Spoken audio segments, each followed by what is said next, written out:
Хайырлы көн, мөхтәрәм телевизор караучылар. Вакыт дигәнебез гаҗәеп зур тизлек белән бара. Баксам, бүген апрельнең соңгы җомгасы да җиткән икән. Ул барыбыз өчен дә хәерлеләрдән булсын дигән теләктә эфирдә сезнең белән мин, Миңназыйм Сәфәров булырмын. Авырткан җирдән кул китми. Бүгенге сүзебез дә шундый ук авырткан җир, мәктәптә татар телен өйрәтү проблемалары турында булыр. Казан мәктәпләрендә татар телен укыту ни хәлдә? Рус телле балаларга татар телен нинди усуллар белән өйрәтеп була? Татар теле дәресләре мәктәптә тагын тибәрелгән хәлгә калмасын өчен нинди чаралар күрергә кирәк? Әлеге һәм күңелгә тия торган башка сорауларга җавапны без бүген ел укытучысы 2024 Бөтен Россия конкурсы җиңүчесе Ләйлә Гарифҗанова белән бергәләп эзләрбез. Ләйлә Фаяз кызы Гарифҗанова 1993 елны Буа районының Бик Үти авылында туган. Яңа Чәчкәп урта мәктәбен тәмамлаганнан соң Казан Федераль университетының филология һәм мәдәният ара багланышлар институтында белем ала. 2019 елда Татарстан Фәннәр академиясенә аспирантурага укырга керә. Бүген Казан шәһәренең 19 гимназиясендә татар теле һәм әдәбияты укыта. Моң театр мәйданчыгында уйный. Идлем Акчарлыгы 2018 әдәби конкурсында Гран-при иясе. Сөйләшәсе инде шигырьләр җыентыгы авторы. Ел укытучысы 2024 Бөтен Россия бәйгесендә иң яхшы татар теле укытучысы итеп таныла. Хәерле көн, Ләйлә. Хәерле көн. Иң элек сезне күптән түгел генә булып үткән бәйгедә җиңүче булып калуыгыз белән котлыйбыз. Бөтен тамашачылар исеменнән. Рәхмәт. Иң шәп татар теле укытучысы дип, әйме? Бик күңелле хәл. Бу уңайдан бер сорау туа. Сезнең яшьтәшләрегез заманча, ягъни мәсәлән, зур акча һәм зур эш урыннары вәгъдә итә торган профессияләр сайлаганда, сез нишәптер татар теле, нишәптер дип әйтәм инде, моны мин сезгә махсус шулай дип күпертеп әйтәмме? Татар теле укытучысы булырга уйлагансыз, моның төбендә сәбәбе бармы бер төрле? Моның сәбәбе минем үземнең мәктәптәге укытучыларымдыр дип әйтәсем килә.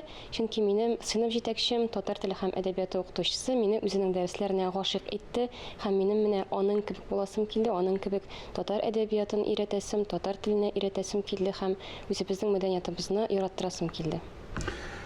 Бик үтидә татар теле укыту һәм татар теленә мәхәббәт уяту бер нәрсә, әйме? Ләкин Казан мәктәбендә, анда гына түгел, кәттә мәктәптә дип әйтәбез, әйме? 19-нчы мәктәп ул шәһәрдә танылган мәктәпләрдән берсе, әйме? Гимназияләрнең берсе дөресрәге. Менә шундый адымга йөрәгегез җитеп ничек килдегез дип әйтмәкче булам Казанда. Теләп килдем. Шуның өчен 5 ел университетта укыдым һәм бу минем максатым иде. Шәһәр мәктәбендә, Казан мәктәбендә татар теле укыту. Татар телен укыту авылда да җиңелләрдән түгел бүген, әйме? Чөнки безнең теге нәрсә диләр әле, ки үзебезнеке дигән сымак, теге ачуланмас әле дип, авылда да мөнәсәбәт шундыйрак татар теленә шәһәрдә бигрәк тә инде ул, әйме? Менә шундый чорда татар теле укытуның нинди проблемалар искә калкып чыкты, менә яшь кеше буларак син нинди күзәттән карыйсың менә? Миңа калса татар теленең ниндидер танылган тел булмавы, нәкъ менә коммуникация өчен инде чит тел, инглиз телен бит инде бик актив кулланалар балалар һәм менә татар телен өйрәнүгә мотивация булмау проблемасы иң беренче булып килеп баса. Нәрсәгә кирәк татар теле дигән сорауга җавап булырга тиеш, әйме? Чөнки күп очракта нәрсәгә кирәк ул татар теле дип әйтәләр, әйме? Әйе, шулай дип сорыйлар да инде кайбер вакытта. Ничә торгасың менә, нинди мотивация ясарга кирәк? Ничек ясарга кирәк ул мотивацияны? Мин һәр вакытта да ике төп сәбәп әйтәм. Татар телен өйрәнү өчен ике төп сәбәп. Беренчедән, безнең җир шары буйлап татарлар бик күп сибелеп яшиләр һәм кайсы гына илгә барсагыз да, сез үзебезнең милләттәшләребезне очрата аласыз һәм алар белән инглиз телендә кыенлыклар килеп туса, рәхәтләнеп татарча сөйләшә аласыз дим. Әле алай гына түгел, сүзегезне бүлдерәмме? Фикерегезне кичәйтеп әйтәм. Төрки халыклар дип әйтәбез, әйме? Үзбәкләр, әйме? Төрки халыклар белән дә татар телен белсәң, тик торганнан гына бит заманында татарга тылмаш кирәкми дигән сүз булган, әйме? Татар димәк төрки дөньяда ул үзенең теле белән дә рәхәтләнеп аралашу мөмкинлегенә ия булган, әйме? Менә монысы икенче сәбәп булырга тиеш иде. Әйе. Ни өчен әти-әниләр менә шушы без әйткән татар телен нәрсәгә кирәк ул, татар теле белән кая барып була дигән сорауны куялар. Ни өчен? Миңа калса, бу күбрәк иш белән бәйледер, чөнки менә мин мәктәпкә эшкә килгәндә шундый җаваплар ишеттем әти-әниләрдән. Менә без кич белән эштән арып кайтабыз, әле тагын башка фәннәрдән тыш татар теленнән иеше эшләргә кирәк. Үзебезнеке белән дә шөгыльләнергә кирәкме? Әйе, моннан тыш безгә менә без үзебез дә аңлап бетермибез, балага аңлатырга кирәк, иешен юнәлдереп җибәрергә, инде юнәлеш бирергә. Безгә әби бабайларга, каядыр ерак туганнарга шалтыратырга туры килә, вакыт бик күп китә диеп, шундый фикерләр яңгырады. Мондый хәлгә калмас өчен нишләргә кирәк? Монда балаларның үзеннән тора, балаларны үзләренә мөстәкыйль рәвештә эшләргә өйрәтергә, дәрестә биргән материалны гына иешенә кабатлау итеп бирергә, шуннан артыгын бирмәскә, җиңелрәк менә дәрестә алган материалны тагын бер кат ныгыту өчен менә шундый иешләре бирергә кирәк. Гайрәтләре чигермәс өчен инде бу, әйме? Әйе, әйе. Фән бит инде ул. Аннан икенче ягы бар, Ләйлә, килешәсездер, чөнки әңгәмә барышында үзегез әйттегез, татар теле укытучысы шикелле буласым килә дибеме? Аны димәк, сез яраткансыз дигән сүз инде. Һәр фәнгә мөнәсәбәт миңа калса, укытучыга мөнәсәбәттән башлана торгандыр. Һәм шуңда тамамлана торгандыр да дип уйлыйм. Чөнки укытучысын яратсаң, ул укыткан фәнне дә яратасың. Үзем дә укучы булган кеше заманында име, һәм бүген дә укытучы буларак әйтә алам бу чиракта име, университетта студентлар белән эшләгәндә әйтә алам. Шуннан да шулай. Ни өчен соң моңа кадәр менә шундый мөнәсәбәт булды безнең татар теленә? Әлбәттә, сез моңа җавап бирә алмаска да мөмкинсез. Мин 90-нчы елларны күзәтеп әйтәм, татар телен дәүләт теле булып өйрәнә башлаган вакытларны күзәтеп әйтәм. Әйе, менә мин үземнең хезмәттәшләремнән дә ишетә идем, татар теле факультатив булган вакытта башкалар кайтып китә, татар телен өйрәнүчеләр иң ахыргы дәрескә тагын бер кала дип инде өстәмә дәрес итеп, шул вакыттан калган әти-әниләр бит инде хәзер шул вакытта укыган әти-әниләр хәзер балаларын мәктәпкә җибәрә һәм аларның менә шундый индидер триггер дип әйтәләр инде хәзер популяр сүз. Шул триггер бар. Алар менә шунардан куркалар, тагын бер өстәмә авырлык дип кабул итәләр. Без инде беренче сыйныфларны кабул иткәндә дә, яңадан башлангыч сыйныфтан урта сыйныфка күчкәндә дә гаризалар яңадан язганда әти-әниләрне ышандырырга тырышабыз. Бу вакытлар үтте, хәзер без башкача карыйбыз, без хәзер сөйләмгә чыгабыз, сөйләшергә өйрәтәбез. Тагын бер Әйе, тагын бер телне белүнең зыяны юк бит инде. Менә без шуңа аңлатмакчы, шуңа төшендермәкче булабыз. Яшерин батырын түгел, безнең дәресләребез җитәрлек име, ләкин ул дәреслекләр шуннан да сезнең белән килешергә була. Алар тормыштан ничектер аерылган шикелле име. Алар үзләренчә яшиләр, дәреслекләр, тормыш үзенчә бара шикелле име. Шуңа күрә дә дөресрәге әти-әниләрнең дә һәм укучыларның да нәрсәгә ул безгә татар теле дигән сүзе шуннан да бәлкем килеп чыга торгандыр. Ул аерым яшәүдән. Анда бик катлаулы текстлар, башы җитмәслек, менә гапка дигән нәрсәләр җитмәде. Менә монда хәзер сез инде дәреслекләр белән укытасызмы? Ул дәреслекләргә үзегез ярдәмлекләрне үзегез табасызмы? Чөнки тормыш бара бит. Ул дәреслекләр үзләренчә баралар, үзегез әйткәнчә, тормыш үзебезчә. Безнең менә узган елдан бирле яңартылган федераль дәүләт белем бирү стандартлары керде. ФОПлар дип әйтәбез инде без аны хәзер.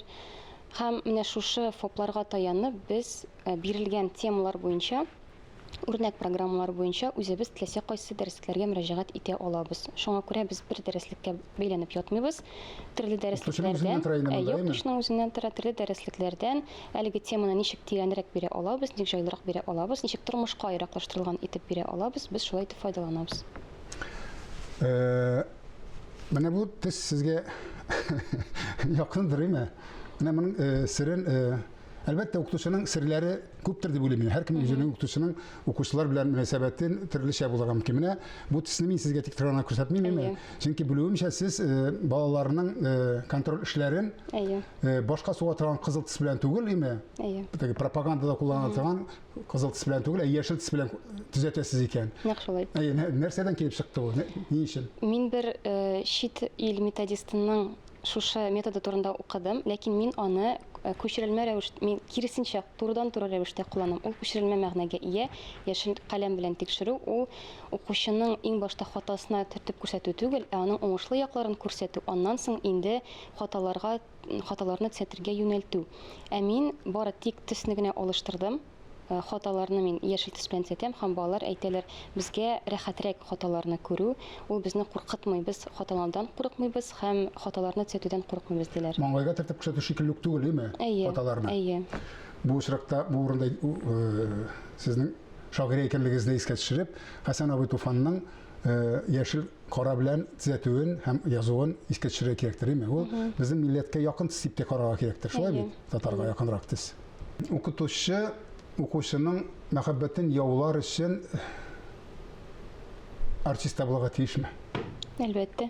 Һәр укытучы артист. Һәр дәрестә, һәр 45 минут сайын ул артист.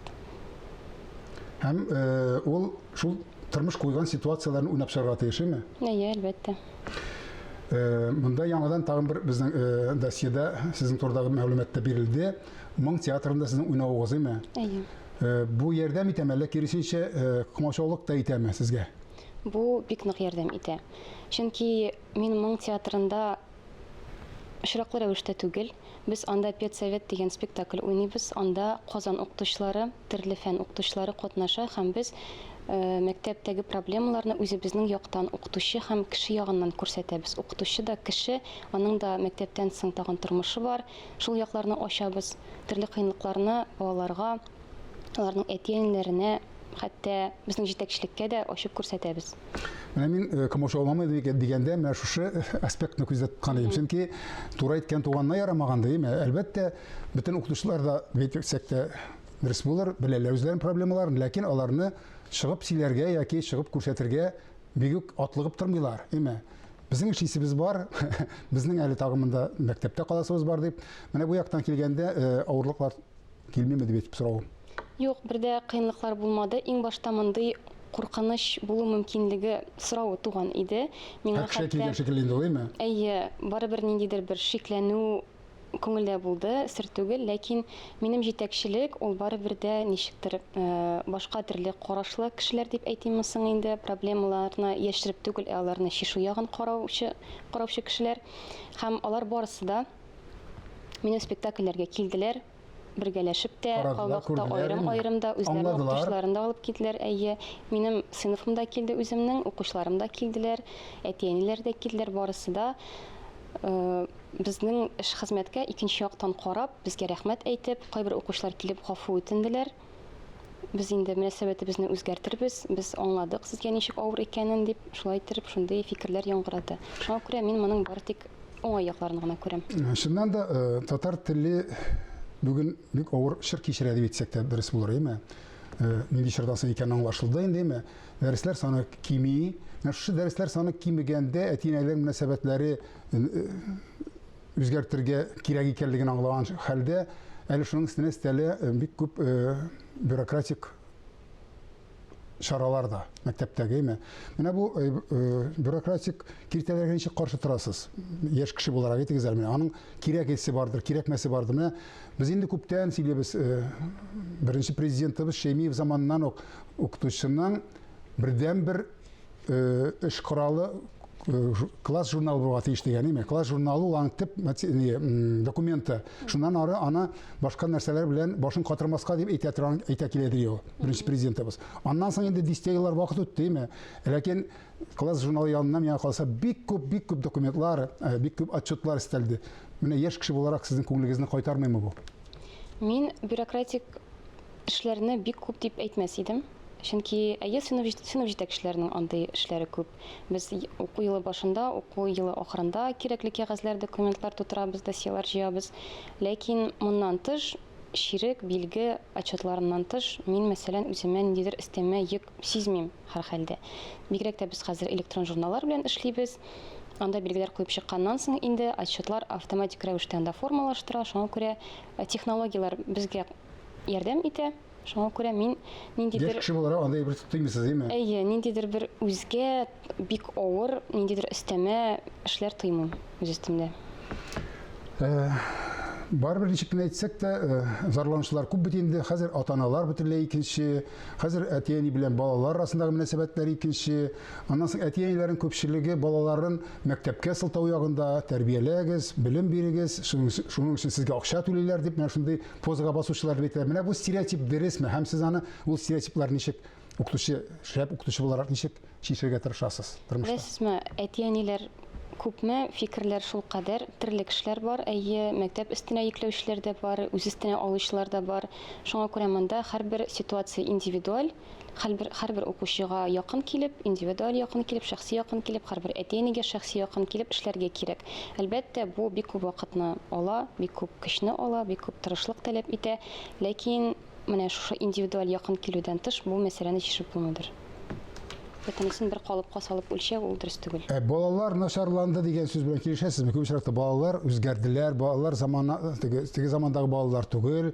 Гомумән укытучыга теге илаһи бер затка караган шикелле карау бетте дигән сүзләр белән ничек килешәсезме, юкмы? Балалар хәзер начарланмады. Балалар әйе үзгәрде. Алар хәзер заманга бик яраклашкан балалар. Алар заман белән бергә аттылар һәм алар ничек дип әйтим инде шундый энергияны саклаучылар. Алар үзләренә кирәкне генә алырга тырышалар. Ләкин алар еш кына инде үзләренә чыннан да бу кирәк яки кирәкме икәнен аңлап та бетермиләр инде. Шуны аңлату, Менә шуны аңлату менә шуны аңлата алу, әйме? Әйе. Һәм бу очракта каршылык тудырмаудыр инде, әйме? Чөнки каршылык тудымы, антагонизм тудымы укучы белән укытучы арасында, ул инде файдага түгел дигән сүз. Алар бик практик хәзер. Алар һәрвакыт бу безгә тормышта кирәк буламы? Алар менә шул якны карыйлар. Безнең яңа дәүләт стандартлары да хәзер шуңа юнәлдерелгән. Тормышка яраклашкан булырга тиеш безнең һәр дәресебез. Һәм балалар бездән шуны таләп итәләр дә. Безгә менә моңа яраклашып бетергә кирәк барыбызга да. Ихлас җаваплары өчен рәхмәт. Әлбәттә, моның белән бетмәгән булыр иде безнең сораулар. Ләкин тамаша безнең бүген тапшыруыбыз азагына якынлашып килә. Шуңа күрә без сезнең белән Марсель Пруст сорауларына күчәбез. Сезнең төп сыйфатыгыз үзегезнең? Тырышлык. Ир-атларда сез югары бәя торган сыйфатлар нинди? Үз өстенә алу, Җаваплылыкны. җаваплылыкны, әйе. Хатын-кызларда шундый асыл сыйфатлар? Ул да булырга тиеш. Хатын-кызларда булырга Әйе, тиешме? әлбәттә. Үзеңә кирәкне, үз нәрсәгә син җавап бирергә тиеш, син бу җаваплылыкны үз өстеңә ала белергә тиеш шулай ук. Дусларыгызны кайсы сыйфатлар өчен якын итәсез? Ихласлылык һәм икейөзле булмау. Иң зур җитешсезлегегез? Ялкаулык. Тырыш кеше һәр вакытта шулай әйтә. Монда килгән, студиягә килгән иң күп эшләүче кешеләр үзләрен ялкаулык дип әйтәләр, Аны име? хәзер прокрастинация диләр. Яраткан шөгылең? Ашарга пешерү. Иң зур бәхет сезнең өчен? Якыннарның һәм үземнең рухи һәм физик сәламәтлек. Бәхетсезлек иң зур? Бәлки югалту. Үзең өчен якын булган кешеләрне һәм якын нәрсәләрне югалту. Нинди илдә яшәргә теләдегез? Кайсы илдә түгел? Нинди илдә? Ирекле дип әйтер идем. Демократик дип әйтер идем, ләкин без шундый илдә яшибез. Халык өчен куркынычсызлык булган илдә яшәр идем. Яраткан төсегез? Кара, Тормышта иң сөймәгән нәрсәгез? ялган. Мин дөреслекне яратам, нинди генә булса да дөреслекне яратам. Тормыш девизыгыз? Мизгелне тоеп яшәү. Carpe diem диләр аны латинча. Һәр мизгелнең кадерен белеп яшәү. Тагын нинди сыйфатларга ия булырга теләдегез? Хәтта әле сезнең яшьтә ул бик күп булырга мөмкин сыйфатлар, ләкин менә сезгә якын иң тагын нинди сыйфатка ия булырыгыз? Мин курыкмаска өйрәнер идем. Менә мизгелдә алга килеп баскан кыенлыктан менә шул ук вакытта куркып калмаска өйрәнер идем һәм үз-үземә күбрәк ышанасым килә. Менә нидер ышаныч җитеп бетми миндә, курку бар һәр адым алдында. Рәхмәт, ихлас җавапларыгыз өчен. Шуннан да куркуны әлбәттә без гомеребез бу җиңәргә тиешбездер инде. Куркуны җиңәр өчен һәр вакытта кергә, укырга, белергә, өйрәнергә кирәктер име? Ләкин сез инде аңа күп өлкәдә бу очракта ирешкәнсез дип уйларга кирәк. Ел укытучысы булып калу ул инде ул зур җиңүләрнең берсе. Заман авырлыгына сылтау итеп яшәүчеләр янәшәсендә бүгенге кунагыбыз иң яхшы татар теле һәм әдәбияты укытучысы дип танылган Ләйлә Гарифҗанова кебек тынгысыз, үз эшен җиренә җиткереп эшләргә күнеккән яшьләребез күбрәк булсын дигән теләктә бүгенге сезнең белән саубуллашам. Исәнлектә күрешик.